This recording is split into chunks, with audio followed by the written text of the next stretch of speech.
Welcome to the Norwegian Academy of Science and Letters. My name is Annelien Eriksen and I am the president of this academy. This year the Academy has organized a special series of talks and debates focusing on security in a changing world. This was planned already in 2024. Little did we know about exactly how relevant this topic would be, and frighteningly so. Phrases like Trump's new world order, Trump shook the world order, and upside down world order have almost become cliches.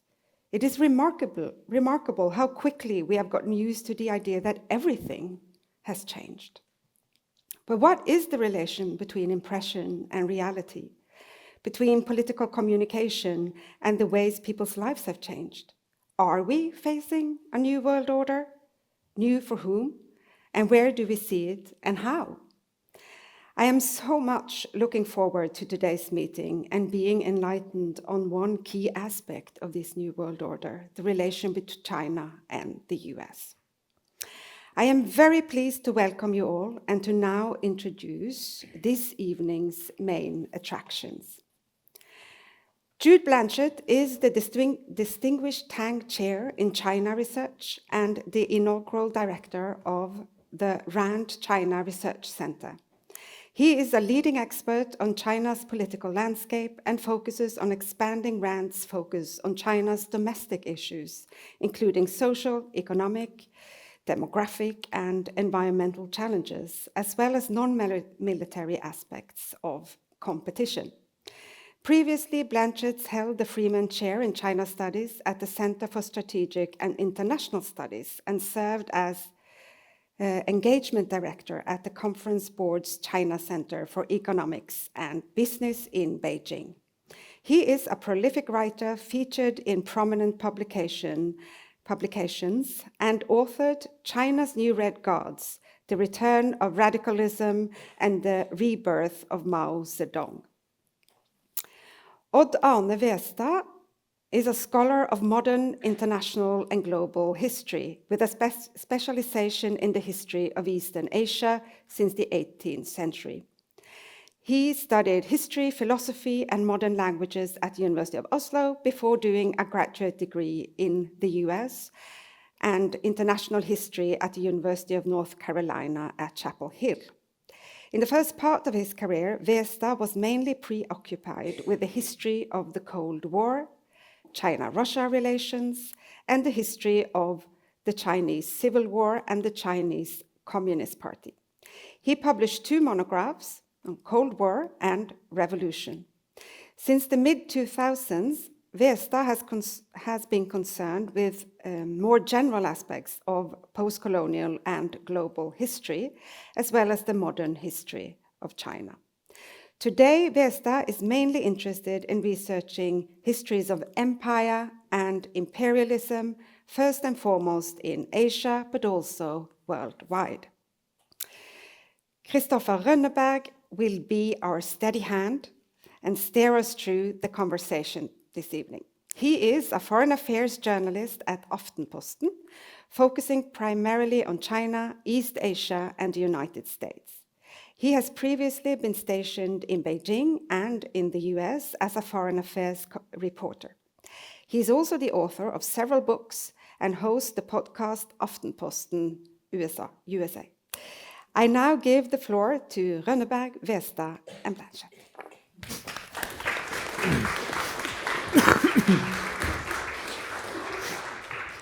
Thank you, Annelien, for that kind introduction. This is, I've been looking forward to this for a very long time. So I'm very glad to have you here. I'm going to just give you a brief outline of what we're going to talk about, and hopefully by the end of it, for the last 30 minutes or so, we'll have some Q&A, some questions from you guys. I'm sure that there are many questions from you as well. So we're gathered here today to talk about a relationship that increasingly shapes the entire international system. Of course, the rivalry and interdependence between the United States and China. On the one hand, we have a nation that will shortly be celebrating 250 years of existence and independence. And then we have a nation that reminds us all the time that they have about 4,000 years of civilization continuously. So the balance of power between these two has shifted remarkably and considerably over the past decades, and especially the past decade. And the question we'll be looking into today, or one of them, is if they can remain competitors without clashing in a major, massive conflict. And for indications on what might happen, you could look to the current president of the United States. And I found this one quote that I found was revealing, because it doesn't clearly state his opinions that often when it comes to how he's going to deal with China. But one thing he said that we might use as a backdrop was a quote he gave to The Blaze, a news outlet. He said, "The worst thing Nixon did wasn't Watergate. It was allowing China to take advantage of this country. He and Kissinger are the ones who opened up China, and it was a terrible mistake. It didn't have to be this way." So Trump's policies towards China and Xi Jinping's policies towards the United States are going to define the way the world looks in the coming decades. Now, in order to make this conversation as useful as possible, I've divided it into 6 parts. We'll see if we manage to get through that in an orderly manner. That depends on you guys. Firstly, we'll look at the balance of power in broad terms. Secondly, we'll look at history, especially how the CCP, the Chinese Communist Party, the history of the party might indicate how the party behaves today. Third, we'll look at US policy under Donald Trump. Then we'll look at security and geostrategy, and maybe especially on what happens with Taiwan. Fifth, we'll discuss Europe, and maybe particularly Norway and the high north, since we are here. And finally, maybe we'll find our crystal ball and look into it and see if there's anything we can find there that might indicate where things are heading. And with that roadmap in mind, and with a Q&A to follow, I'm very, very, very happy to be here with Jude and Odd Arne.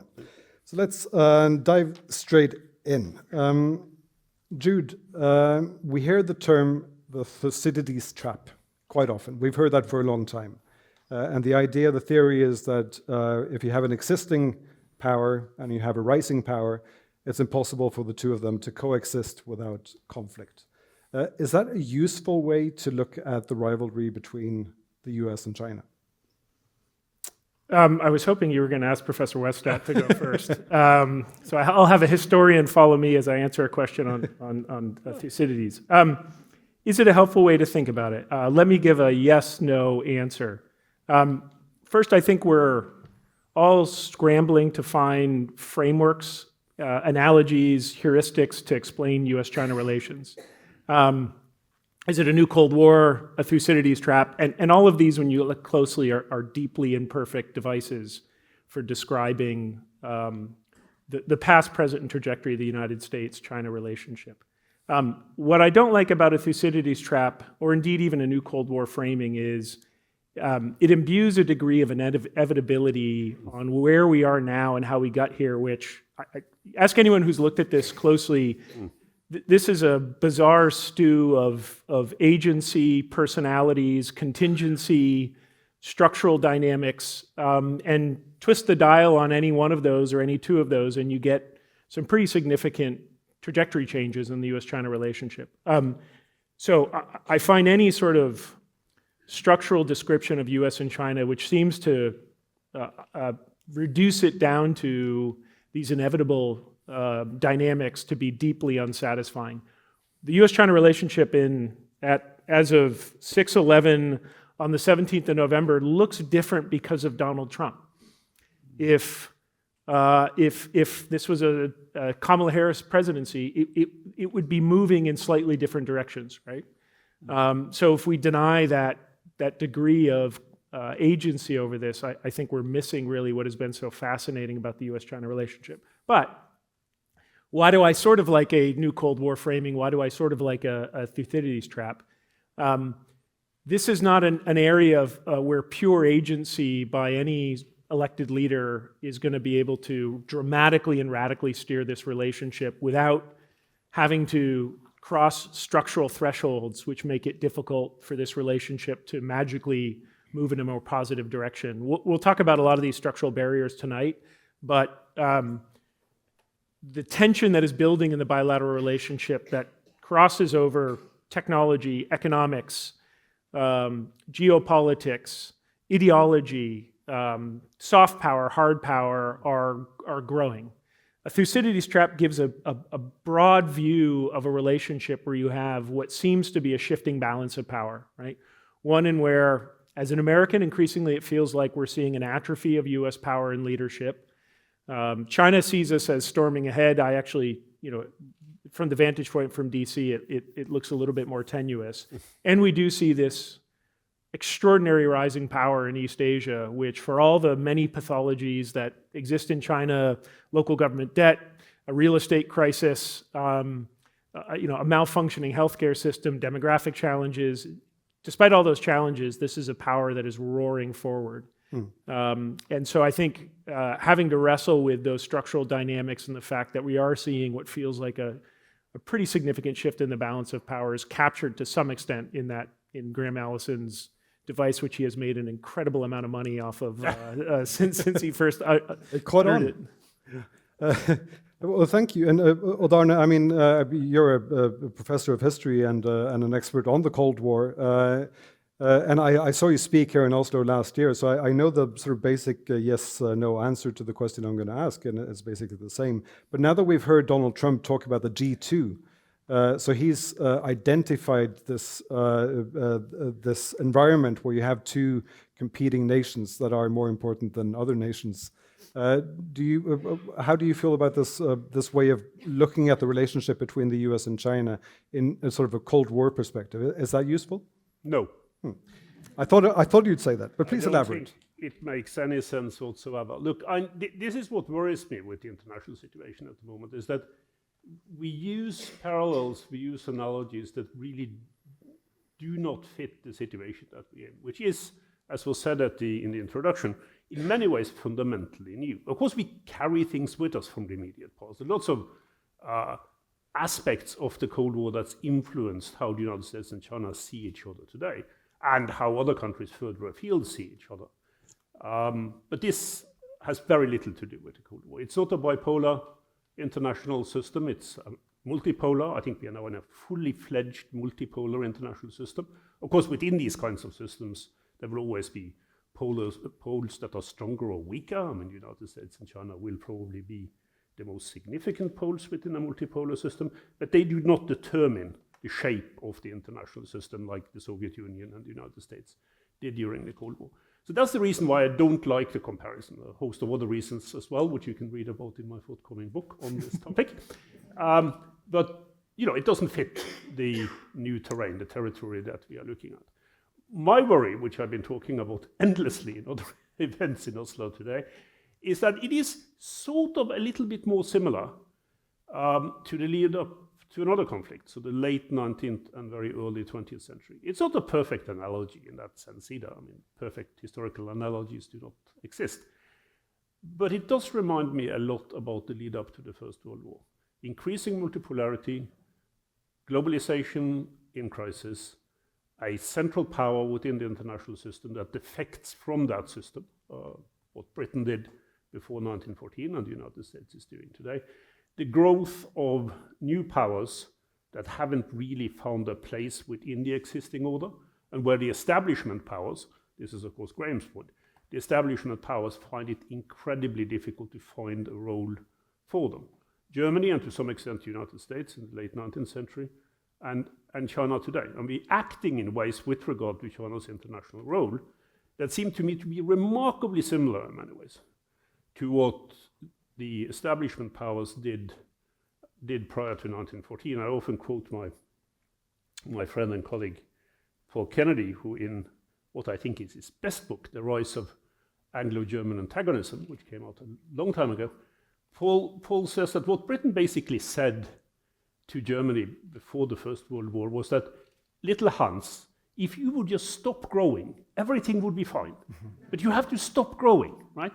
Your growth is the problem. And I feel sometimes that that's the same message, not just from the United States, but within an international framework that that China is getting today, almost irrespective of Chinese behavior, which we'll talk about later on. One final point on Graham Allison's book. So in many ways, there are many things in Graham's book that I agree with, including some of the overall framing in terms of things that we should actually look at. One of the problems is that he only deals with one aspect of Thucydides' understanding of the Peloponnesian War. He doesn't deal with the ending of it, where Thucydides says that war came because everyone thought that war would solve their problems. Right? That's, to me, the real dilemma, not just the interplay between rising powers and establishment powers, which is, you can find a lot of examples of that. But you don't find that many examples of elites that convince themselves that a swift military action can actually solve their problems. That's the real danger in my view. And you can say that the First World War, it was an accidental war because they didn't think that they were going into a big war, but it sort of happened because one thing led to another. And I guess that's the danger here as well, that you might have smaller conflicts that suddenly turn into a bigger one. It was an accidental war in terms of when and how it broke out, but with deep structural roots that had been built up over a long period of time, in which fear and resentment of other countries played a very, very important role. And this is one of the things that worry me. If you look at public opinion in the main powers in the summer of 1914, it's far behind the level of concern with the behavior of others that we find in the major powers today. Right?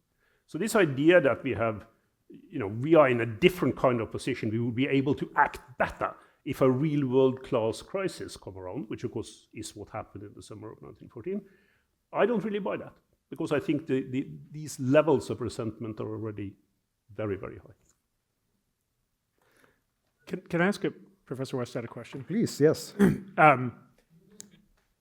At what point should we stop looking for historical analogies and start trying to create new frameworks, right? So, because I think, hear your point on Cold War, none of these historical analogies map on. Are we in an area where we're just in such a different new paradigm that we need to create a new framing, like a new Cold War, like the Cold War was a new framing to describe, and they weren't describing it as the Franco-Prussian, War 2.0. So should we be forward-looking rather than backward-looking? I think we should, but it's very hard to think about the future without thinking about the past. It's difficult for people like us, who are analysts, who are trying to deal with this and try to understand it in a more systemic kind of sense. But it's also difficult for policymakers. Particularly policymakers who have to make sense of things rather quickly, who often turn to history. My former colleague, Ash Carter, when I was at the Kennedy School, the former US Secretary of Defense, Ash, who was trained in part as a medieval historian, liked to say that, in the corridors of power, when things really get tense, people don't speak economics or even political science. They speak history. And I think he's right about that. Now, this shouldn't constrain us in any way. We need to find new solutions to new problems. We can't find those in the past. But I think the past alerts us, hopefully, to what some of the dangers are in these situations. Good question. Thank you. And I guess you would add something about interdependency, that's also very different from the Cold War, that you have the Soviet Union and the US didn't trade with each other, and China and the US obviously does. Yeah, again, this is silly to say this to a Cold War historian who just said it's not a useful analogy, but I find myself Cold War curious. Yeah. Because I hear you are in the right company. It depends on the level of abstraction you're using, but no one probably came to hear this, so I'll make this quick. But it depends on the level of abstraction you're using to describe something. And I think it also depends, are you being diagnostic or are you being prescriptive? Yeah. I think a lot of people use the Cold War framing proscriptively. They want us to call it a new Cold War, because if you do, the relationship is now defined that way and it takes options off the table.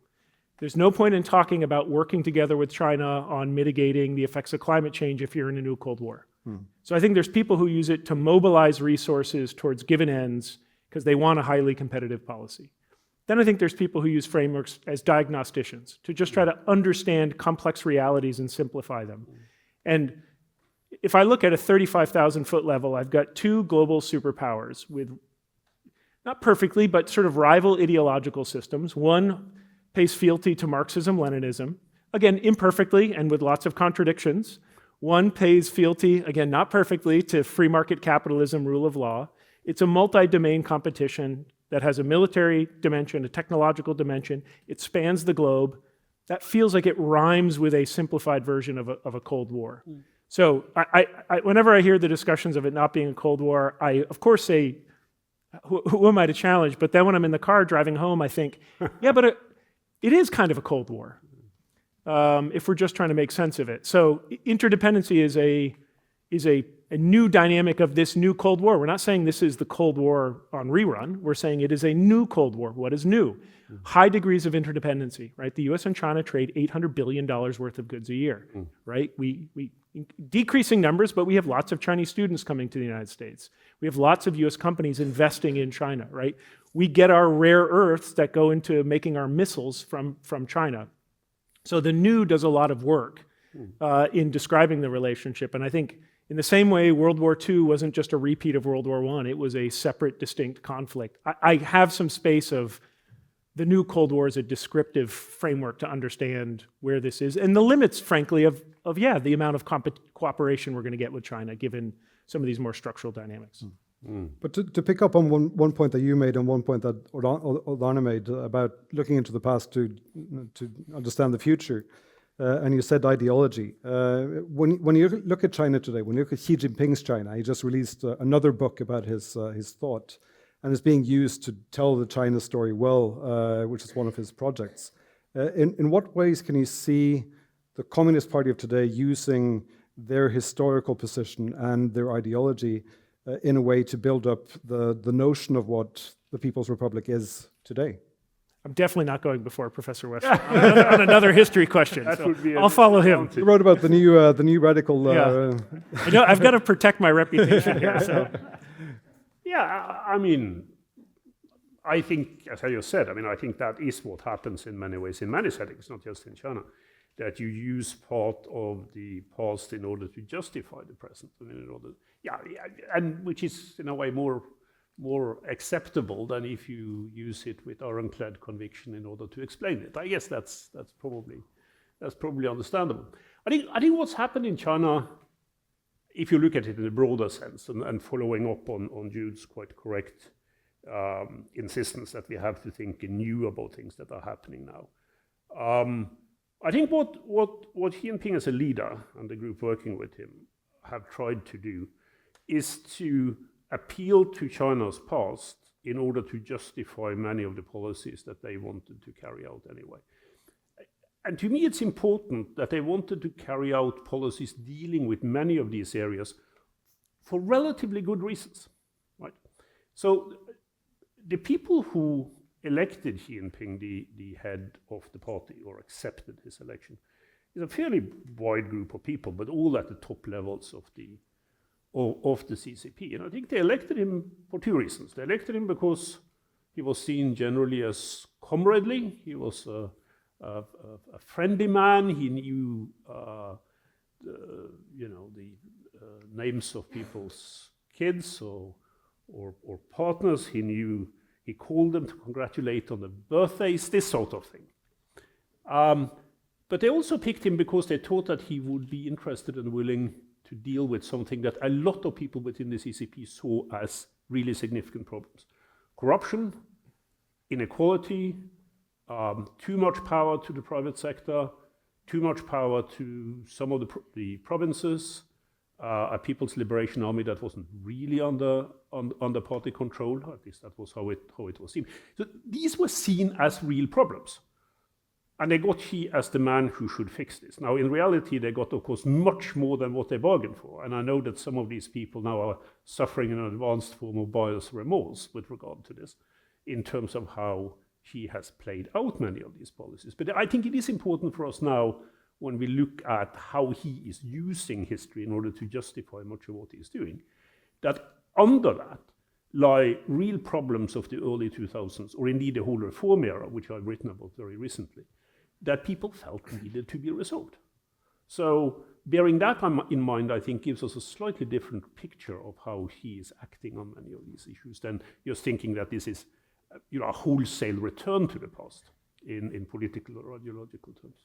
But this is more your area. And now I feel safe going, now that the historian is gone. Yeah. All right, I could ask you a question, but I think you're ready to go. Well, I just wanted to add that just in terms of lived experience in China, what I find so interesting is it feels in many ways one of the societies in which history blankets the entire country with such a heavy weight, but on the other hand, it is such a ahistorical system as well. It's historical in the sense that Xi Jinping's speeches are imbued with and rooted in the history of the party and this great Chinese civilization.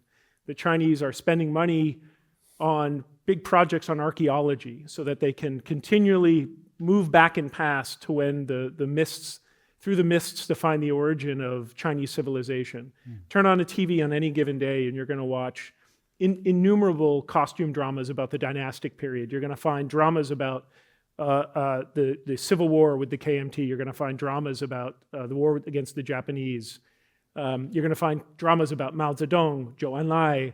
So history is everywhere in China. But at the same hand, it is a very thin, manicured version of history, right? Because history has always been the area where if you want to attack the regime, you often do it through historical means, right? Whether this is a play at the start of the Cultural Revolution or the neo-Maoists who I wrote about who are critiquing the Communist Party from their left flank, rooting their critiques in versions of history, right? Why does the Communist Party had to have a series of resolutions on party history to settle historical debates, right? Why, after Deng came to power in the late 1970s, is one of the many first big steps he took as a history resolution, right? Why did Xi Jinping do a history resolution where he said, we're no longer going to weaponize the Dengist past against the Maoist past. This is one blanket that is stitched together, right, with two different patterns, but it's all the blanket of the Communist Party. So that relationship to history, which I barely understand, but is so present when you're in China, you feel it everywhere, but colleagues and friends of ours who are historians in China have the most difficult time doing actual historical work because it is a minefield, it is a battleground. And I will just say, as comparison, I feel so much of this in the United States too, right? It is not as if history is this dispassionate, objective arena in which historians only get to battle for the facts. It is highly political, and we're going to see this next year, the 250th anniversary of the United States, right? Why was a book that talked about Thomas Jefferson fathering a child with a slave so controversial in the United States? Because if you tarnish Jefferson, you tarnish the project of the United States. So we'll see. I mean, this is not unique to China, right? History is politicized anywhere. But I feel that tension is growing in China, and just how much Xi Jinping roots the legitimacy of the entire political system in history, but that's exactly why he guards it so closely. I'll just share a fun story about Xi Jinping. Back in 2007, when the new Politburo's standing committee was presented to the world, I was inside the Great Hall as a reporter, and I was late for covering this. So I came rushing into the room and sort of started walking back to the photographers at the very back. But someone pulled me aside and showed me there was one space at the front row that was open, and they were about to come into the room. They needed to fill that space. So I was sitting in the front row when Xi Jinping came in that room and was introduced as number 4 in that group of people, so everyone knew that he got the job and Li Keqiang didn't. Wow. He was as far from me as you guys are now. Wow.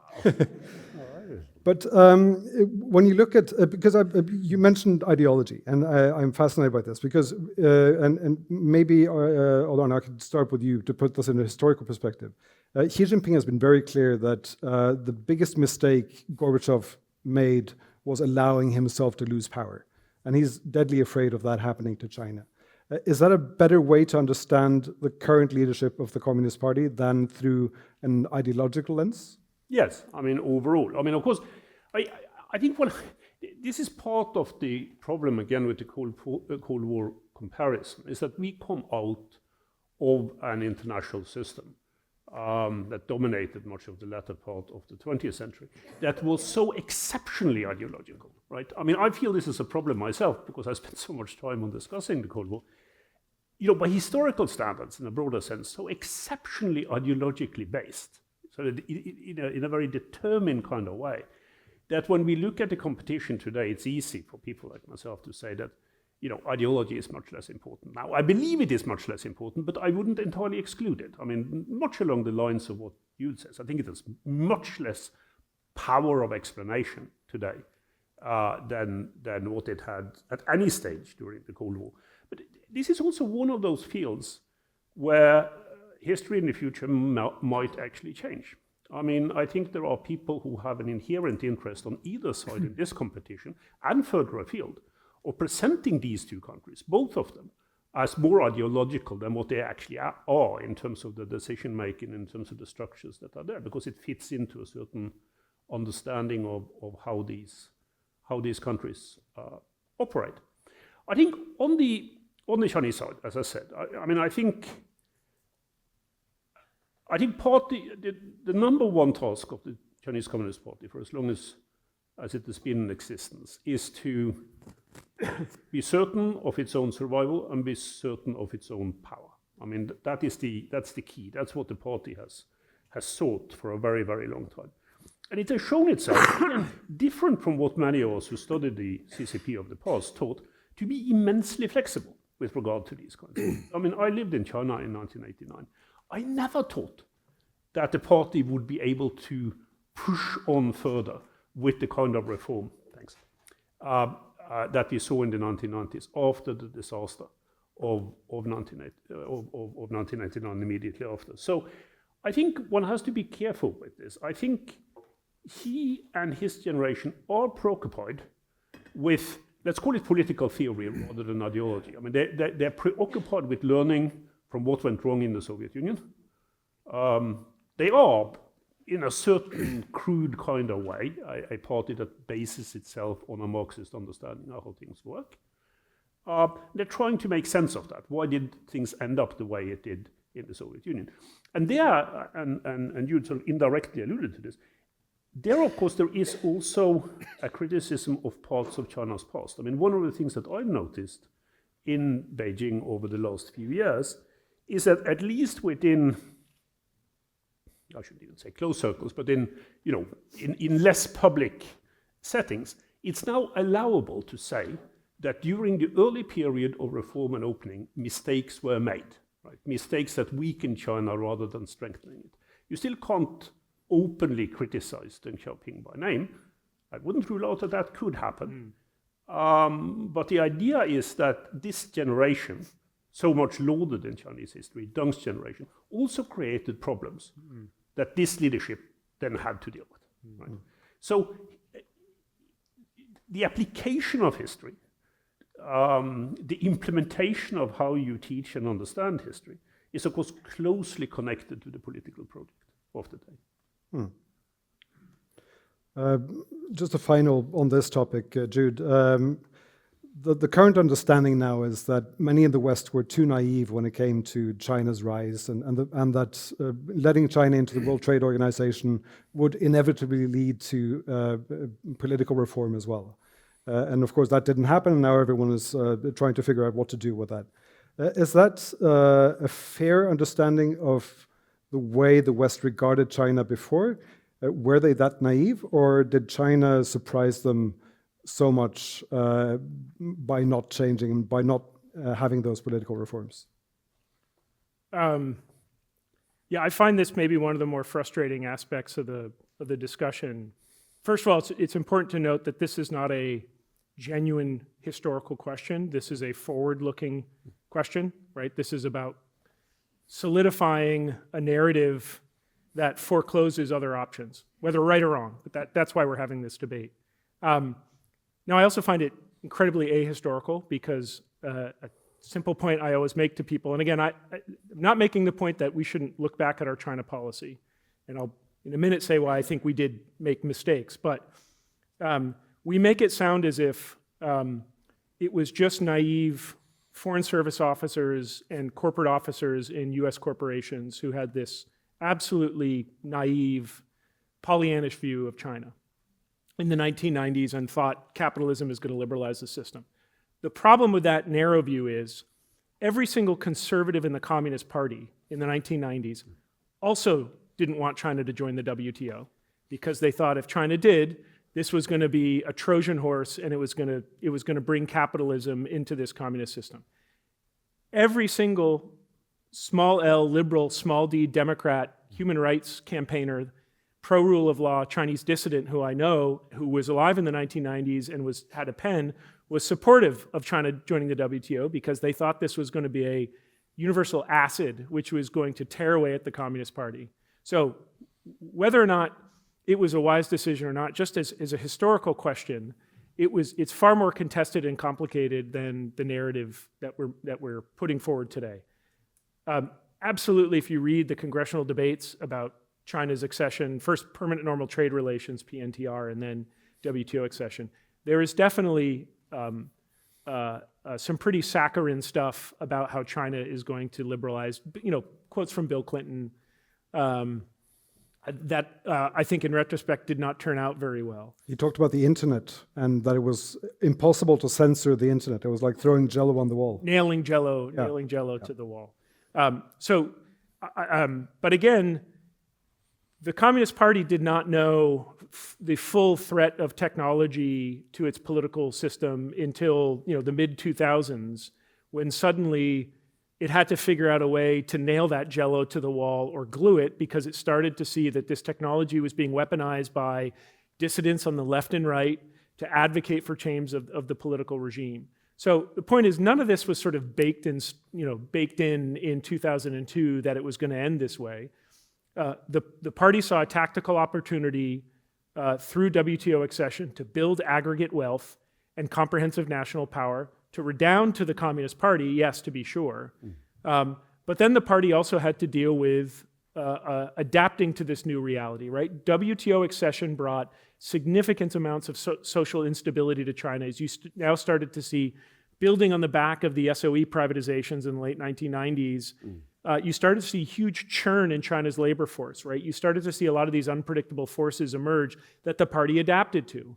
And the party in the mid-2000s, I think, made some pretty significant course corrections and shifts strategically that meant they were going to clamp down on technology, right? They were not going to abide by WTO rules. But none of that was inevitable.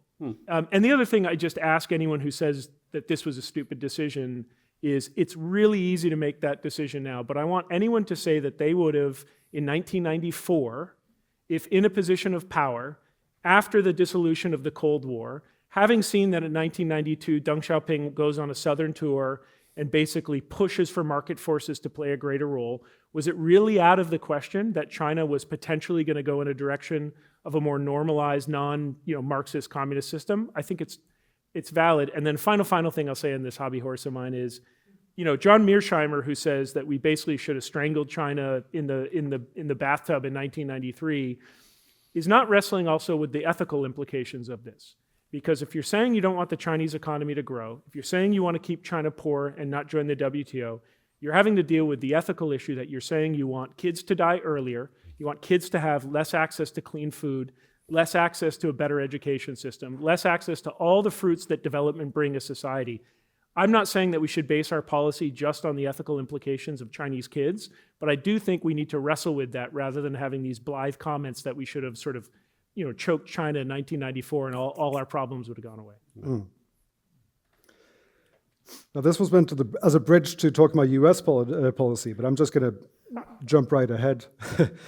So no matter what happened in 1994 when China came into the WTO in 2001, I mean, we are where we are today. And Donald Trump is the president of the United States. Odd Arne, I'd like to start with you. You live in the US, so I could ask you this as a resident of the US or a Norwegian living in the US. How would you define Donald Trump's China policy? I'm almost taking refuge in what we talked about earlier on. Too early to tell. Famous Zhou Enlai phrase. Apparently about the 1968 student rebellion in France rather than the French Revolution. But anyway. So I mean, if you look back at Trump's first term in office, it is pretty clear that he defines, as an administration defines, China as the number one threat to the United States and its number one rival. I mean, this comes back to the utility or lack thereof of the Cold War setting. I mean, there's lots of echoes of thinking in those terms within the current US administration. But it is contradicted slightly by two things. First and foremost, the political need, more than the economic need, I think, or perceived economic need, on the side of the Trump administration to have a functioning international economic system. Because if that really goes to hell, then the consequences inside the United States will also be very dire, and the future of any kind of Trumpism wouldn't look very good. So there has to be some level of economic interaction that would integrate China, although what Trump has tried to do is, of course, to change the rules of the game in terms of how this is played. His policy is not sort of ideologically determined, but determined on more for the United States. That's the idea. Whatever way you do that, by hook or by crook, it doesn't really matter, right? But then there is another element within the Trump administration. There are people within this administration who are seriously concerned about global peace. I mean, this is not often said in Europe, but it is true. I mean, there are people, they might not go about it in ways that people like myself or most people in the audience would recognize, but they are preoccupied with avoiding the kind of wars that they accuse their political enemies inside the United States of having unleashed, right? So it's and you saw some of this come to the fore in some of the administration's rhetoric about the last summit between Trump and Xi Jinping, where it goes, we have now secured peace for the future and we are on the right trajectory in our relationship to the much esteemed president of China, Xi Jinping, right? That kind of rhetoric. So this is what makes it so hard to figure out where US policy is going to go. Because the level of tension that already exists between the United States and China is pretty high. And as I said at the beginning, I think it is so high that if a real world-class crisis were to come rolling around, they would have enormous trouble on both sides with actually handling that. Is it this administration's distinct policy to make those kinds of relationships or potentialities worse? I don't know. I mean, that's where the too early to tell part comes in. I think the next year in the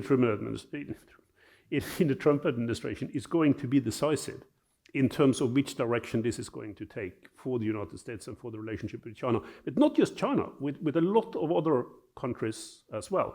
Because when you get through that year, we get up to and through the midterm elections, the political situation in the United States might be a very different one from what we have now. So it's now, in terms of trying to make an overall impact. And I'm not optimistic. I don't think this is an administration who, in strategic terms, would be able to handle this kind of crucial relationship well, because they simply haven't worked out, with the exception of some specific issues, such as Taiwan, a few others, which we probably will return to later, what that policy toward China is actually going to be.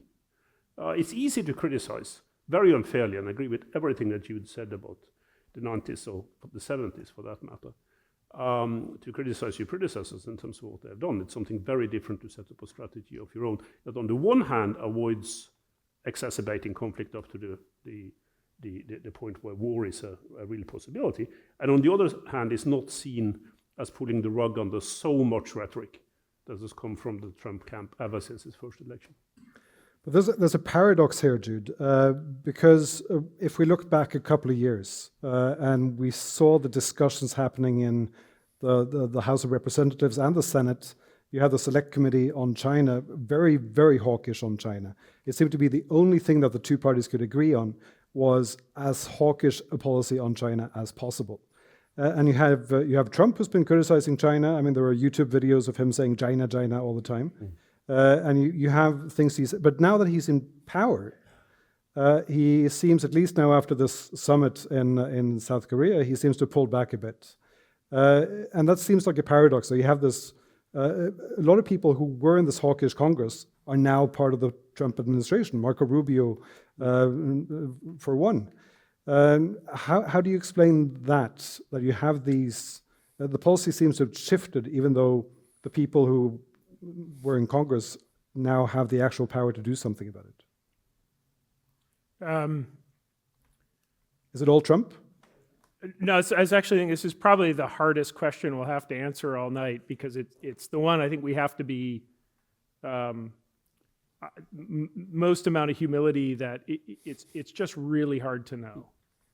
So much of this is a complicated interplay between Trump's own assumptions about the world. I don't think, it's not a surprise to say that Trump is not a strategic thinker, but I also think it's flippant to say that this is pure chaos. I think it is somewhere in between chaos and strategy.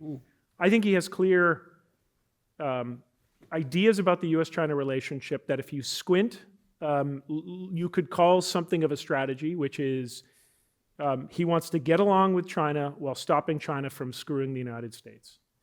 And I think those two can sit together in a way. I agree with Professor Westad. Next year is the year, and I'd be willing to bet, a small sum of money in a rapidly depreciating currency that this is not going to go well. But I will say the dollar is still valuable here. Yeah, well, right now. Trump's view is, to the quote you read at the beginning, that's not a quote that indicates to me that Trump is going to be an uber hawk on China. That's a quote that says, we have been taken advantage of. We need a leader who is going to start standing up for the United States. But I also want to get along with China, right? I think we can do big things together. We're just going to stop them screwing us. They're screwing us on trade. They're screwing us on fentanyl, the drugs.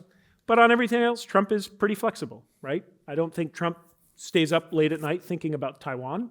I don't think Trump stays up, late at night thinking about human rights or ideological competition or even technological competition. That's all in the bargain space. And I think Trump has a lot of credibility with many parts of the Republican establishment that they're not going to agree with him on a lot of issues, but they think he is fighting from the right position and they're going to cut him some slack on this. So I wouldn't call this a strategy at all. I think a lot of this is Trump navigating this on the fly. That's where I think a lot of the danger comes in. I think we're dealing with a set of issues, especially when we start getting into the security realm, where the possibility of miscalculation grows by the day. China's not slowing down on any of these issues. It's not slowing down on, it's pressuring Japan right now, South China Sea, Second Thomas Shoal, Taiwan Strait. And also we're setting ourselves up for a pretty hard divorce, right? Or at least one of them sleeping on the couch and separate bedrooms, because China is playing for time. China has no illusions that it's entering into a golden age with the United States. China feels like it has now created a toolkit it didn't have in its first administration, where it can squeeze hard.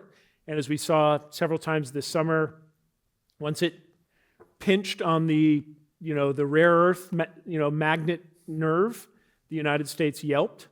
This is not China of 2018, which had to navigate Trump wearily with this tiny little toolkit. It now has a tool chest.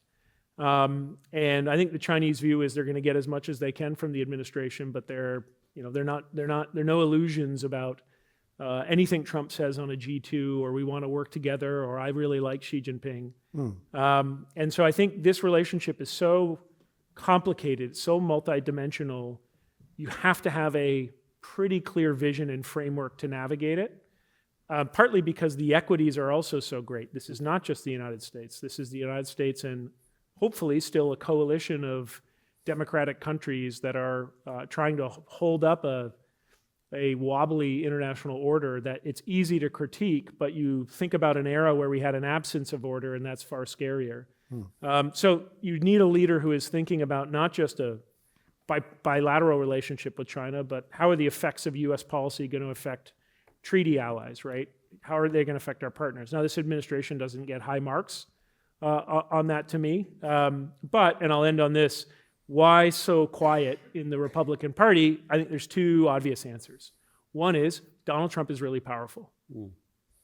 Now, he may be slightly less powerful this week than he was 2 weeks ago, And you can see that there's some elite who are starting to smell blood in the water. People starting to talk about lame duck. Yeah, I mean, as we talked about earlier, way too early to be talking about that, but I think you can see that Trump is a more effective politician when he is running as opposition. Governing is really hard, and we're seeing that on an agenda around the economy where, you know, one of the reasons he came into office was concern about high prices and inflation.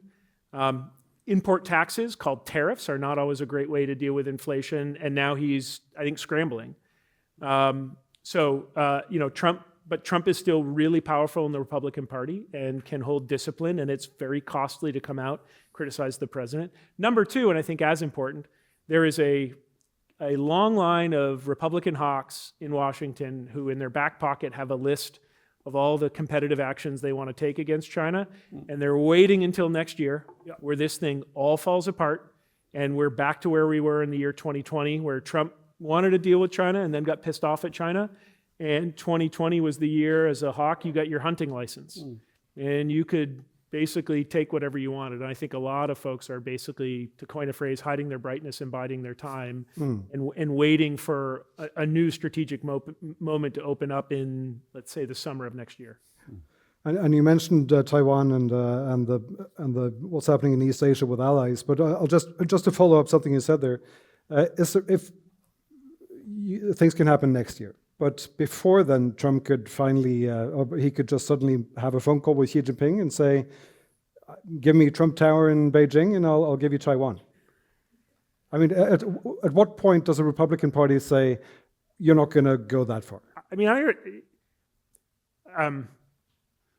think you're already seeing the limits of how much he's going to trade, right? So even on some narrow issues like technology, you know, there was rumors that Trump was basically going to greenlight NVIDIA selling its China-made chip called the Blackwell into the Chinese market. And Trump got a huge amount of pushback internally from Marco Rubio and others who, look, they're careful about when they expend political capital, but when they think there's an issue that rises to the threshold of a true national security risk, one that they can't wait until next summer, they'll intervene. Trump does. This is a little bit like we think Xi Jinping operates without any constraints on power. You know, being a dictator is hard. You don't get a mandate through an election that allows you to govern. You know, you've got to basically keep your coalition together permanently, and that takes daily negotiations and maneuvering. And Trump, I think, has leeway, to be sure, but Trump is aware that there are issues where if he gets too far over his skis or he runs crosswise with too much of the coalition, he's going to start to pay a price. And navigating that coalition dynamics is important. So I think Trump knows this is, for a guy who will just go off the cuff, what is the one issue where for Trump he is relatively careful on his language? Taiwan. What is he, you know, yes, in the John Bolton book, the pencil and the desk, but Trump, when asked about Taiwan, will give a version of one China policy. It's not what I would say, but it's a version of it because I think the one thing that's been drummed into his head is, Mr. President, you can't go off the teleprompter on this one. So he'll always say something like, I don't want to get into it. Xi Jinping promised me he wouldn't invade, and I'm not going to tell you what I would do if he would. It's kind of our one China policy, but that's the one issue he is careful on. And I think he knows he would upset a lot of folks in DC on some of these issues like Taiwan and technology. So I think look, he'll go farther than I would like him to go, but I think there's limits to how much he can say, Trump Tower in Beijing and you get Taipei. Just for the benefit of our audience, I'll explain the analogy about the pencil. Yes. So when Trump has been asked about Taiwan and what he wants to do, he's been in the Oval Office and he's pointed at the tip of his pencil. And he said, the tip of this pencil, that's Taiwan. Then he's pointed at the Resolute desk in the Oval Office, and this is China. And that's his Taiwan policy. But Odd Arne, in the previous administration, in the Biden administration, we saw a lot of work and diplomatic effort into building alliances in East Asia. New bases in the Philippines, being friendly with the Japanese and the South Koreans. Now Trump has come in with tariffs and he's brought back, as you mentioned, Jude, the strategic ambiguity when it comes to Taiwan. What kind of ally is the US to the democracies in East Asia right now? But let me first say, Kristoffer, that this is part of the problem with inviting Jude and myself to do this discussion. We're far too close to each other on many of these issues, which might be seen, if you go to in other directions in terms of the political class in Washington at the moment. We might be seen as being outliers. So that is an interesting aspect of this. Both of us were at Aspen this summer, and it was quite interesting to see that, which this time had the full foreign policy leadership of the Biden administration, but which the Trump people decided to boycott. So there wasn't a single person in uniform, there wasn't a single person from the current administration, which is quite unique. I don't think that's ever happened before at Aspen. But even so, you saw with the Biden people who were there, a kind of hawkish policy toward China, which went much, much further than I think what people like myself or Jude would recommend, at least on some issues. So it's these are people like Jake Sullivan, or so these are these are. We're not supposed, I think, to identify who was there, but it was the full leadership of the last administration when it comes to. You're a good journalist. That was a good tactic. You just got him to confirm someone. But so with regard to friends and allies, so that's where you would find a difference in terms of approach. Certainly a difference in terms of rhetoric and style and language, which matters a great deal in all bilateral or multilateral situations, but especially in Asia, where this is highly significant and seen as highly indicative of one's stand. I think this is where the former administration, the Biden administration, this administration, differ the most. But this has had the effect, not because of anything that the current administration has done. There have been a couple of examples of things that have taken them away from cooperating with friends and allies in Eastern Asia. But it is the rhetoric more than anything else that is worrying people. And it's worrying them in the current administration in two different directions. So it's worrying them because they are afraid that being seen as backing up this US administration too much would get them into an unwanted level of tension or potentially even conflict with China. On the other hand, this is the contradiction that you just talked about at in a different setting, at a different level. They are also really, really worried about whether the United States will not back them up if they are in some kind of conflict with China, or that the United States will guarantee, at least at some level, for their security, which has been the case in the past. So it is a very contradictory kind of setting. Now, it is important to remember, when you think about this region, that if you are really concerned about the overall direction, you really have to concentrate on a few pressure points. I mean, a few potential crises that are really significant. Taiwan is one of those, and I hope we will return further to that at the moment. I really, really worry about Taiwan, because it is one of those places that could create the kind of world-class crisis that I was talking about, that could unsettle things and even lead to war between great powers. The Korean Peninsula is another one. There are lots of these within this region, going back to my pre-1914 case. It's not as if you have to search for them. There are so many of those around, unresolved conflicts that could lead in the direction of confrontation. So my recipe for trying to deal with this is not to weaken alliances. It's rather on friendships. It's rather to strengthen those, because I think some level of deterrence is necessary on the US side with regard to what is happening in East Asia. And I think this is the balance that a lot of people now get wrong, including in terms of using historical analogies. I mean, there is this idea that First World War was somehow created by alliances, gone rogue. It wasn't like that at all. It was created, if anything, by deterrence that didn't work, and by, a lack of reassurance in the build-up to the crisis. So if we think about the really big picture here, Kristoffer, if you talk about China in terms of its history, in terms of its geographical position, in terms of its economic growth, in terms of its population, seeing China as the key country within Eastern Asia is in no way surprising. That it will get that position of predominance within the next generation is in many ways quite logical. The way it happens is essential, right? And that's where I do worry sometimes about this administration. And if someone a bit like Trump will be the next president, I worry even more, because I do think that some of those elements, some of that balance of deterrence and reassurance will simply go away and be replaced by a sort of point-for-point strategy, which would also be an invitation to disaster. So power shifts that happen very quickly are generally seen as dangerous when you look at them in an historical sense. Power shifts that happen over time. This is sort of Neil Ferguson's old argument about Germany's position in Europe, right? When Ferguson tended to say that Germany did become the predominant power in Europe. It just took 2 world wars and a global depression and a lot of other really bad things happening. So, thinking long-term and short-term with regard to these things is actually quite important. And it doesn't seem to me that this administration has any ability to do that whatsoever. And suddenly you have outliers like the one that happened last week with the new Japanese prime minister who mentioned Taiwan in a speech in the Diet, and suddenly you now have a big conflict now going on between Japan and China. Yeah. But going back, I'm happy to talk more about Taiwan. Mm-hmm. Jude, when you look at the situation now, everyone wants status quo, except for the People's Republic of China. They at some point want what they call reunification.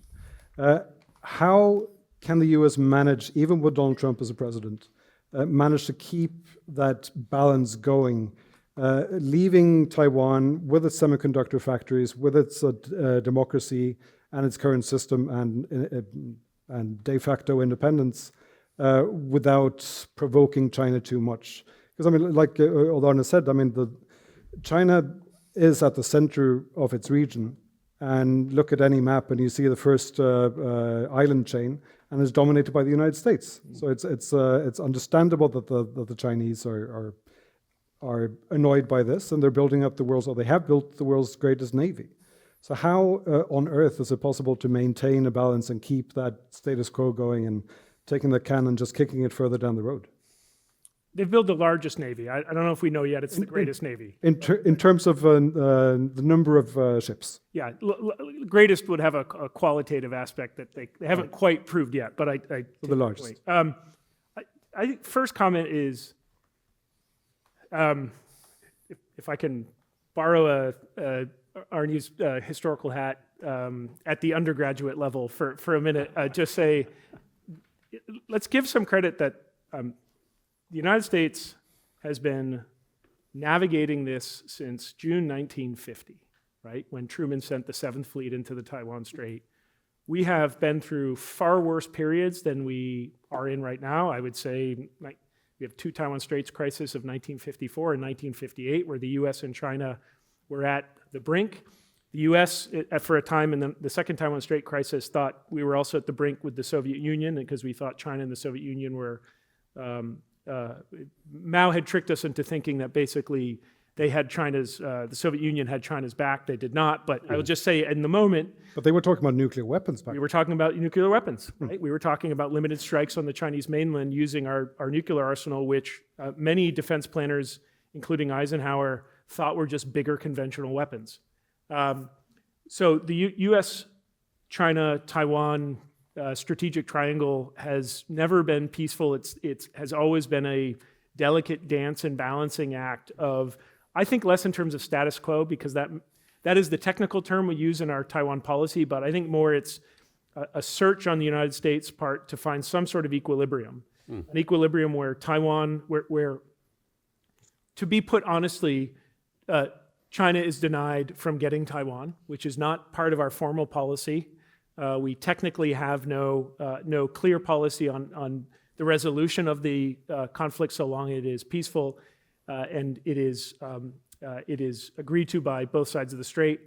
But I think we can say realistically, it has been a key part of U.S. strategy to deny China from taking Taiwan, and I think for good reasons. Those reasons have changed.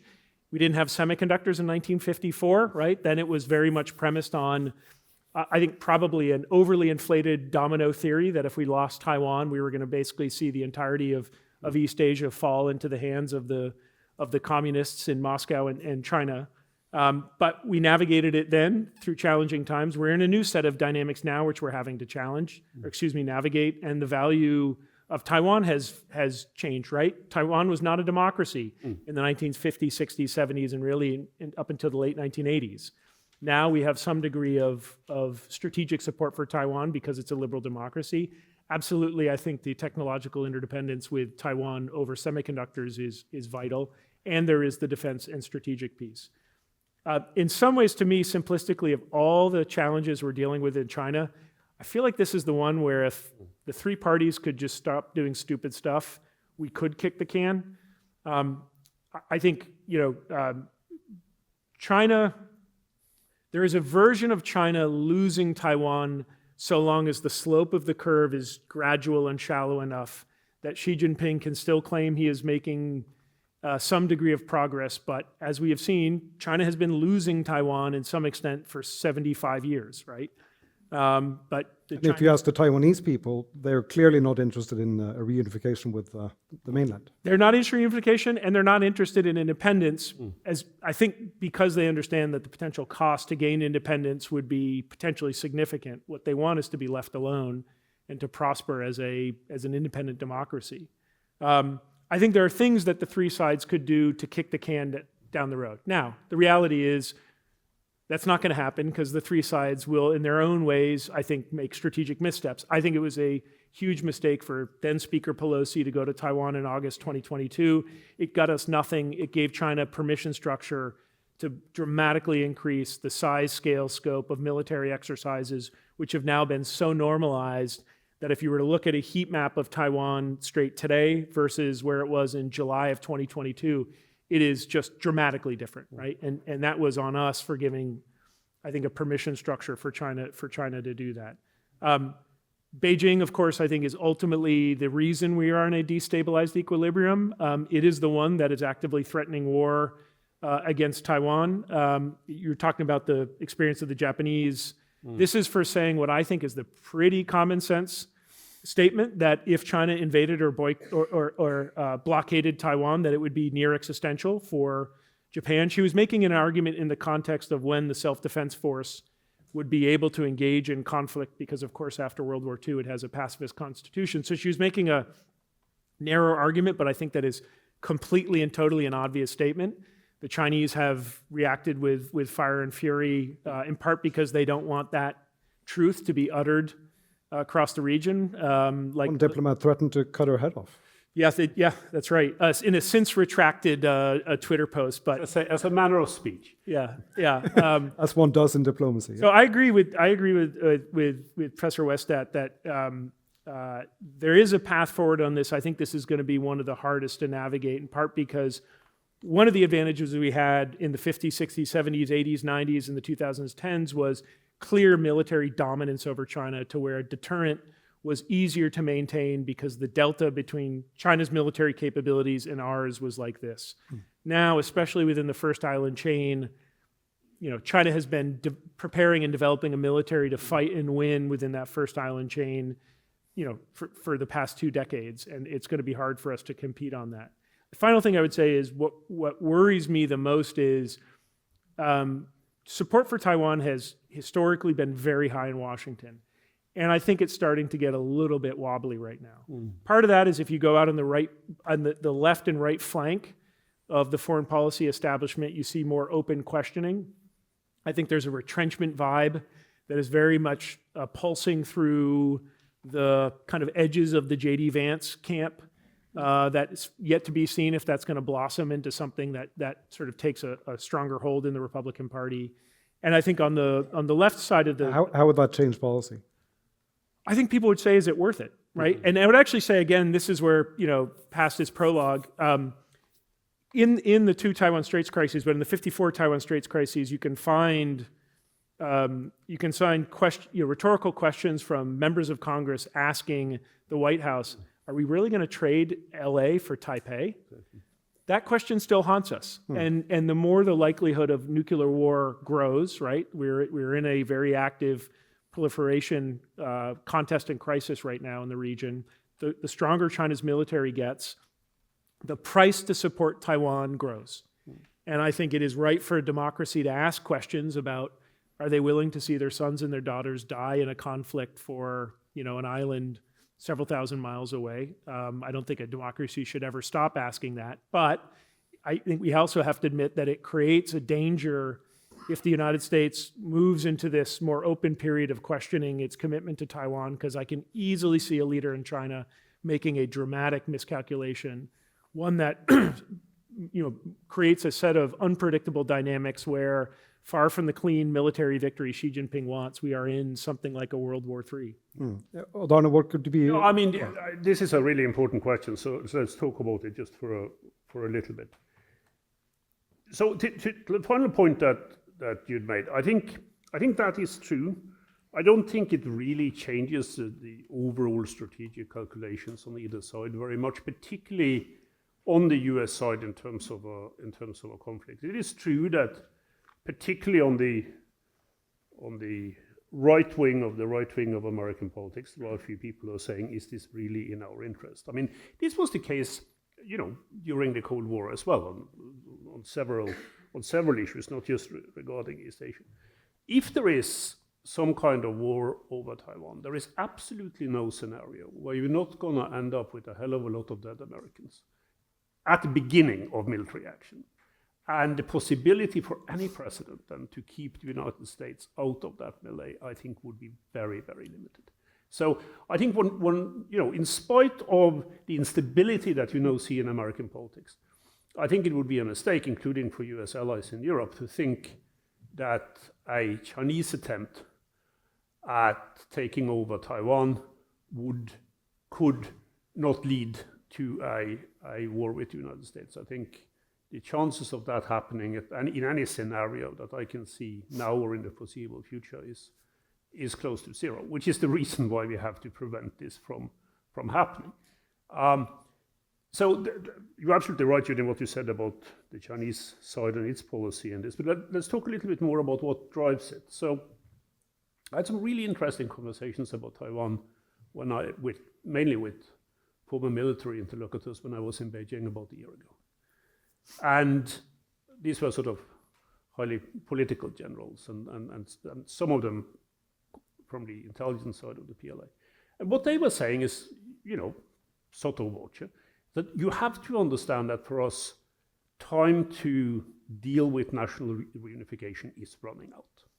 That at some point, China, if it is to be accepted, respected as a great power within its own region, will have to complete the unfulfilled business of national reunification. And one of them said, part of the reason for this is that younger people in Taiwan today do not really feel Chinese. So if this is going to happen, if reunification is going to happen at some point in the future, we'll have a much tougher, this is his words, a much tougher job of completing in spirit that national reunification that is necessary. Never mind the military stuff, but also the perceptual and identity stuff would be so much harder. I think these kinds of ideas weigh on people's minds in Beijing in ways that we may resent, but are not totally unreasonable in terms of how they think about these matters. So again, that's the reason why it's so important to have this mix of deterrence and reassurance that I talked about earlier on. Some of us have been suggesting, sometimes referred to, not by me, as a Shanghai plus interim with regard to Taiwan coming from the United States and China. So this refers to the 1972 Shanghai Statement, in which the United States accepted that there was only one China and that Taiwan is part of China.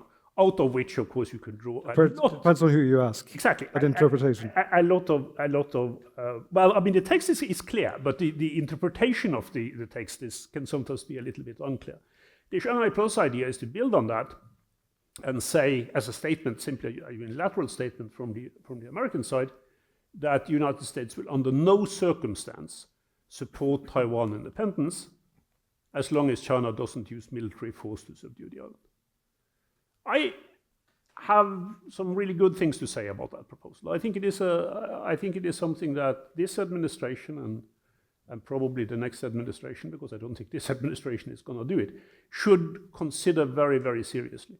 It won't resolve all the problems, but it would contribute to reducing some of those worries that exist on the Chinese side, that the United States would, under all circumstances and forever, be there to prevent what they see as national unification of the motherland. But that depends on how you define an act of war. I mean, you already see the exercises they have surrounding and blockading Taiwan. You see all the cyber attacks happening from the mainland to Taiwan every single day. So at some point you go sort of beyond gray zone tactics and you move into warfare. Absolutely. But just to sort of bring this home. Can I make one more just okay. on Taiwan? I'll just quickly. I also I think the other thing is, I don't think we're going to pick up our newspaper and read that Xi Jinping has sent the PLA across the Taiwan Strait. That's the scenario I agree that the US is going to be dragged in, or is going to have to make the decision to go in. I think what we're going to read is there is some, first of all, I'd say the Chinese goal is reunification, but by what means? By what means is they want to compel a future government on the island of Taiwan to enter into negotiations over reunification. Beijing knows it has lost many of the Taiwan people. They're not about winning the hearts and minds of the Taiwan people. They're about convincing a government on Taiwan that you are alone and there's no cavalry coming for you. So key to that is you need an unreliable United States, right? And so the scenario I worry about is not, Xi Jinping yelling YOLO and sending the PLA across the straits. It's we're going to hear about a quarantine-like scenario where you've got the Chinese Coast Guard surrounding a Taiwan outer island, and if you squint, it'll look like a blockade, but it'll have a high degree of gray zone deniability. That's the next salami slice that the Chinese take, and they wait and they see the reaction. And the reaction they want is no reaction, right? No reaction. Their propaganda machine goes into overdrive. So the next phase of this I worry about is China, whether that's because they feel they can hear the clock ticking.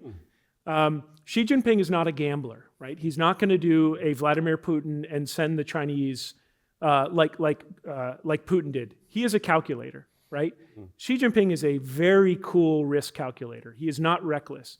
And so that's where I think the US is going to be tested, is in high-end gray zone, where we're going to have scenarios which we are not planning for and which put extreme political challenges on decision makers in DC on what are you going to do if there's the Coast Guard have de facto quarantined or blockaded an outer island. Are you going to send the US military to bust through that blockade? That's going to be a really hard question. And that is where I think the Chinese calculus is. But I think the more realistic scenario, though, Jude, is that if that is what the PLA Navy, it's actually called the People's Liberation Army Navy, engages in, the chances that would lead to a military conflict with Taiwan forces is so high that down that road anyway lies conflict. I mean, last time I went to Taiwan, I met with the leaders of all the three political parties, and they made it quite clear that what these kinds of confrontations would be seen as a slippery slope, where all of them would expect this to end in some kind of military conflict with the mainland. It might not happen. I mean, in war, risk of war, things change rather quickly. But especially since Xi Jinping and the other Chinese leaders are the kind of decision makers that you correctly described, I think they would also calculate in the risk of that actually happening. And that's, of course, what one would look at the US side as well, because that's the kind of military action that I'm talking about, much more than Xi waking up one day and say, gee, this is the day I'm going to take that one. And I'm guessing that Xi Jinping also reads the surveys they do every year at the university in Taipei, asking people if they feel Taiwanese or Chinese. And it's currently at about 2%, the people in Taiwan who feel 100% Chinese. So hearts and minds are going to be difficult. But Odd Arne, I was trying to bring this, although I'm very, very happy to have lost control of the conversation, trying to bring this back to your original point about the First World War, because there are many ways a conflict, either in the Taiwan Strait or in the greater South China Sea or East China Sea region, in many ways a conflict can start. What are some other shots in Sarajevo type scenarios that you see happening that could start that snowball rolling? Well, there are far too many of them, Kristoffer. That's the problem. Top two. My top two at the moment are probably in that order, Taiwan and Korea. I mean, the problem with Korea is that a meltdown in the north could happen rather quickly, and no one would be able to control it from whatever side it would actually happen. That happening under the kind of conditions that we now have between the United States and China is going to destabilize the whole system and bring up a lot of fears and resentments that exist at the moment. The lack of relative contact that is there in spite of what Trump now has declared exists between the militaries of the two sides is still far, far lower than what it should be. There is almost no reassurance in terms of that relationship. I think disaster will be looming around the corner in these kinds of settings with presumably both militaries operating in North Korea, or possibly chemists on the loose with access to one or several nuclear weapons, which they probably will try to use in the defense of their regime. So you could go to the South China Sea. You could look at the East China Sea. You could look at, which we haven't touched upon, the relationship between India and China in the high Himalayas. If you go looking for the Sarajevo moment, it's not very hard to find, because these are just the ones that we know about, right? And then there could be the kind of black swan event, which was, in many ways similar to what then happened in Sarajevo to terrorism, which could unsettle things even in parts of Eastern Asia that now seem relatively stable. So this is what worries me, is that we don't, while you have the structural uncertainties increasing and resentments and fears increasing, you also have a situation in which there are so many specific cases, specific rivalries that could lead to conflict and lead to war. And I think, to me, in getting away from the Cold War scenarios and thinking about how wars actually break out, this is perhaps the most important point, right? Is that even though those of us who believe, and I'm among them, that structural conflict by itself does not, at least not necessarily, lead to war. In this situation, there are far too many of these cases, which in the end, either the United States or China would be able to influence, in a direct kind of sense, that could set up a conflict between the two. And that's why we have to reduce tension, as Jude said, rather than trying to heighten it through very irresponsible political behavior, which we've seen on both on the US and the China side with regard to their relationship and with regard to Eastern Asia. And not to scare the audience or myself too much, but to add another potential flashpoint to this, Jude, the High North. We have vast geographical areas, we have trade routes, we have rare earths, we have an area that might be of great interest to both the US and China. Do you see, this has been important for Norwegian foreign policy for a long time and for Norwegian security policy. How worried should we be that this big power conflict might end up in Norway's backyard? I think in the economic and technological realm, it's here, and that's the area I think it's going to be most acute. Again, it's hard to know the exact parameters of or what the spread of military tensions are, although I agree, I think if we're doing a heat map, the areas of largest concern are going to be in China's backyard. I think the one that Europe is wrestling with is now increasingly feeling pinched between the United States and China, who both bring their own different sort of punitive toolkit to the table. One is we are all obviously far too dependent on China for specific types of goods that we purchase from it. I would say rare earths and critical minerals, rare earths and permanent magnets. We have now all seen the potential damage of having China have full control over that choke point. I think the thing that worries me about where Europe's relations with China and the United States are going is that period, which I don't know if we're predicting, but we feel we have a degree of certainty that it is coming, where there's a more rapid deterioration of the US-China relationship, is going to put Europe in an extraordinarily difficult position, I think, on both sides. One is, I think the Trump administration, which has been relatively stiff-armed with Europe essentially no real use and no interest in transatlantic coordination or cooperation on China policy, and as everyone knows, favoring instead a really punitive tariff regime as a way to govern relations, will suddenly start demanding, in the wake of a deterioration of US and China relations, far greater alignment and on a set of policies which might not be in Norway's interest, and actually put Norway crossways with Beijing at a time when, for all of the problems I think many of us have with China as a political regime, there are economic exigencies and realities that every country has to navigate, given that it is the second largest economy in the world, and it is easy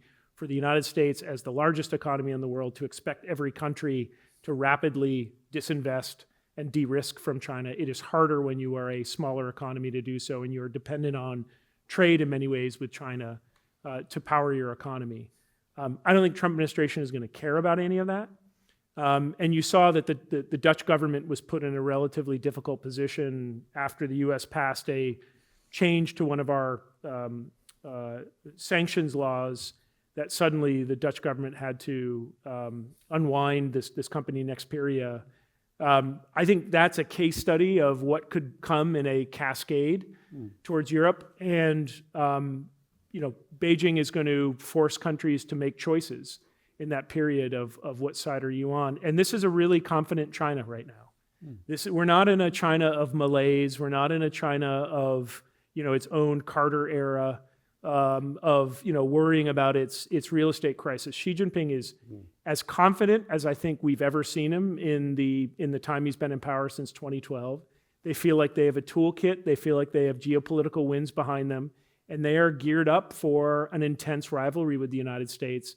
And they understand that a lot of that rivalry is going to play out in third countries and other strategic arena like Europe. So that's what I think is of all the unknown unknowns, of all the black swans, the sort of known unknown I think that has to be prepared for is that moment next year when suddenly the Trump administration is expecting a lot more coordination on some pretty aggressive policies on China. I'll open up for questions right after this last question from me to Odd Arne. If you were to advise the Norwegian government and you had to face a situation that Jude is talking about here, we have an increasingly unpredictable United States as an ally, and then you have a People's Republic of China that's we see it in the reports every year from the security officials, that China is seen as a greater security threat to Norway year by year.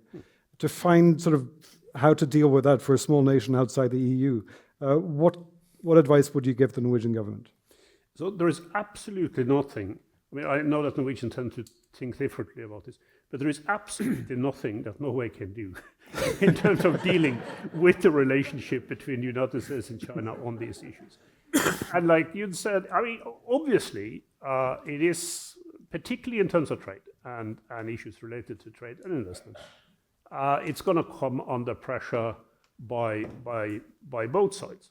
I think and the way to deal with that is, of course, to attempt as best one can in an economic sense to look after one's own interest. And I think over the last few years, Norway has done that reasonably well. I didn't particularly like, as many people in this room will know, Norway's willingness to compromise with China after the Nobel Prize laureate, the selection of the Nobel Prize laureate Liu Xiaobo. But I think after that, the Norwegian policy with regard to trade and investment issues on China has been relatively good. And I do think it will be more difficult. I think that's absolutely true. And it will be difficult even without the security intensification of the relationship between the United States and China.